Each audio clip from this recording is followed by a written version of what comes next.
నమస్తే, welcome back to my channel వంటింటి chefs కాన్. ఈరోజు నేను మీకు చూపించబోయే రెసిపీ ఒక మంచి వెయిట్ లాస్ రెసిపీ. యాక్చువల్లీ ఇది వెయిట్ లాస్ కూడా కాదండి, ఇది ఏంటంటే ఎవరైతే డైట్ ప్లాన్లో ఉన్నారో వాళ్ళకి ఒక మంచి రిఫ్రెష్మెంట్ రెసిపీ అనమాట. అంటే మనం ఇది బ్రౌన్ రైస్తో చేస్తాము, so rich in fibre. Weight loss చేస్తున్న వాళ్ళకి ఒక చీట్ డే అని ఉంటుంది కదా, చీటింగ్ డే. సో ఆ డేలో మనం ఇలాంటి మంచి బిర్యానీ, క్యారమల్ ఎగ్ బిర్యానీ కనుక ప్రిపేర్ చేసుకుని తింటే ఎక్సలెంట్గా ఉంటుంది. సో అది ఎలా ఏంటి అని ఇప్పుడు చూసేద్దాం. సో నేను ఇక్కడ నెయ్యి తీసుకున్నానండి. ఇది ప్యూర్లీ నెయ్యితోనే చేస్తున్నాము, బికాజ్ వెయిట్ లాస్ డైట్లో ఉన్నవాళ్ళు ఆయిల్స్ లాంటివి అవాయిడ్ చేస్తారు. బట్ గీ అన్నది వెయిట్ లాస్లో ఉన్నవాళ్ళు daily 1 to 2 tablespoons of ghee అయితే తీసుకుంటారు, ఎందుకంటే అది వెయిట్ లాస్లో కూడా మనకి మంచిగా హెల్ప్ చేస్తుంది కాబట్టి. సో ఇప్పుడు దాంట్లో ఆనియన్స్ వేసి చక్కగా ఫ్రై చేసుకుందాం. అది క్యారమలైజ్ అవ్వాలన్నమాట. ఆనియన్స్ అనేవి బ్రౌన్గా చక్కగా వేగాలి, అప్పటి వరకు వీటిని మనం ఫ్రై చేసుకోవాల్సి ఉంటుంది. బట్ ఇందులో మనం చాలా సింపుల్గా చేసుకుంటాం, కానీ టేస్ట్ మాత్రం అల్టిమేట్ ఉంటుందండి. బట్ మీరు ఇదే ప్రాసెస్ని కనుక నార్మల్ వైట్ రైస్తో చేసి చూడండి, మీకు అంత టేస్ట్ అయితే రాదు. బట్ ఈ బ్రౌన్ రైస్తో చేయండి, ఈ రెసిపీ అన్నది చాలా టేస్టీగా ఉంటుంది. బికాజ్ బ్రౌన్ రైస్ అనేవి ఒక పట్టు బియ్యం, ఆ రుచి అన్నది చాలా డిఫరెంట్గా ఉంటుంది. రైస్ మంచి స్వీట్నెస్ ఉంటుంది, అది మనకి వైట్ రైస్లో అంత ఉండదు. బట్ మనం ఏంటంటే వైట్ రైస్కి అలవాటు పడిపోయి బ్రౌన్ రైస్ అనేవి తొందరగా తినలేము. సో నాకు ఇక్కడ బ్రౌన్ ఆనియన్స్ అయిపోయినాయి. ఇప్పుడు నేను దాంట్లో అల్లం వెల్లుల్లిపాయ పేస్ట్ ఒక 2 స్పూన్లు, ఇంకా హోల్ గరం మసాలాస్ అన్నీ యాడ్ చేసుకున్నాను. ఇప్పుడు ఇవన్నీ కూడా మనకి చక్కగా ఫ్రై అయిపోవాలి.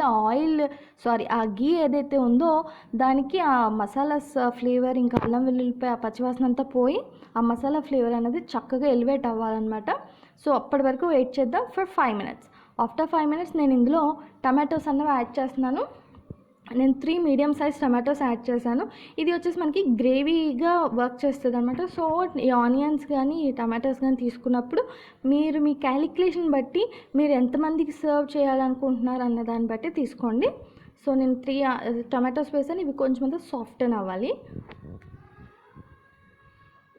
సో అవి సాఫ్టన్ అయిపోయినాయి. ఇప్పుడు నేను దీంట్లో స్పైసెస్ అన్నవి యాడ్ చేస్తున్నాను, లైక్ సాల్ట్, కారం అయితే దీంట్లో కొంచెం అంత ఎక్కువే తీసుకోండి. ఎందుకు అంటే మనం ఏవైతే ఉల్లిపాయలు వేసామో అవి మనకి చక్కని స్వీట్నెస్ అన్నది ఇస్తుంది, దాన్ని కట్ చేయడానికి ఇది వేయాలి. అంటే బ్యాలెన్స్డ్గా ఉండడం కోసం కారం అనేది కొంచెం వేసుకోండి.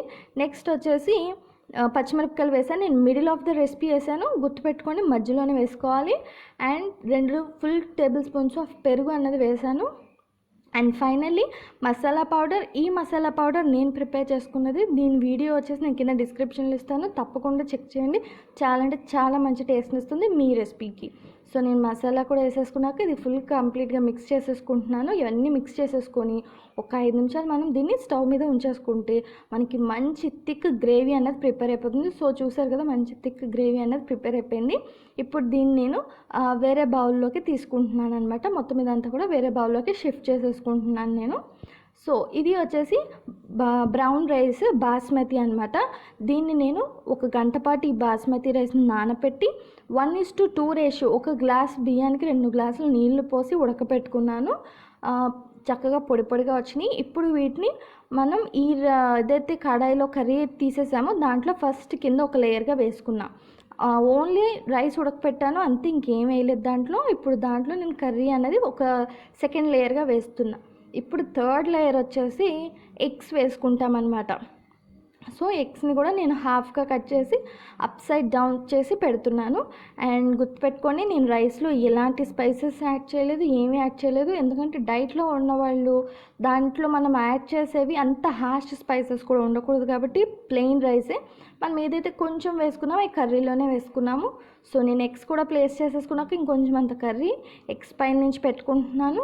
అండ్ దీనిపైన నాకు ఇంకా కొంచెం రైస్ ఉంది, ఆ రైస్ని నేను 4th లేయర్గా వేసుకుంటున్నాను అనమాట. సో అలా వేసుకొని మూత పెట్టేసి దమ్ చేస్తున్నాను, సిమ్లో పెట్టుకొని ఒక 10 minutes. ఆఫ్టర్ 10 minutes రైస్ అన్నవి సూపర్గా ఉందండి, చాలా బాగుంటుంది. అండ్ ఇప్పుడు నేను దీన్ని డిష్ అవుట్ చేసేస్తున్నాను.